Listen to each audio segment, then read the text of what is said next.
محترم سامعین کرام، آج ہر شخص دوسرے پر ظلم کرنا اپنا حق سمجھتا ہے، جبکہ اس کو یہ خبر نہیں کہ قیامت کے دن اس کا کیا وبال اس پر ہوگا۔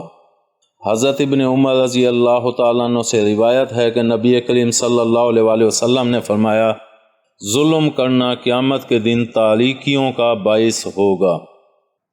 تشریح میں محدثین نے لکھا ہے کہ مطلب یہ ہے کہ ظالم کو قیامت کے دن میدان حشر میں تاریکیاں اس طرح گھیرے ہوئے ہوں گی کہ وہ اس نور سے محروم رہے گا جو مومن کو نصیب ہوگا، اور جس کے بارے میں اللہ تعالیٰ نے قرآن میں یوں فرمایا، قیامت کے دن مومنین کا نور ان کے آگے آگے اور دائیں طرف دوڑتا ہوگا، جس کی روشنی میں وہ اپنی منزل پائیں گے۔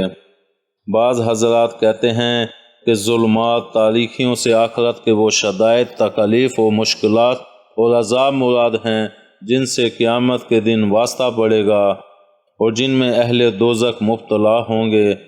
چنانچہ قرآن کریم میں بھی بعض جگہ ظلمات کے معنی شدائد مراد لیے گئے ہیں، جیسا کہ ایک آیت میں فرمایا گیا، کہہ دیجئے کہ تمہیں جنگل اور دریا کی تکلیف و مشکلات سے کون نجات دیتا ہے۔ امید ہے آپ کو ہماری یہ ویڈیو پسند آئی ہوگی۔ پسند آنے کی صورت میں لائک کریں، کومنٹ کریں اور شیئر کرنا مت بھولیں۔ ملتے ہیں اگلی ویڈیو تک، اللہ حافظ۔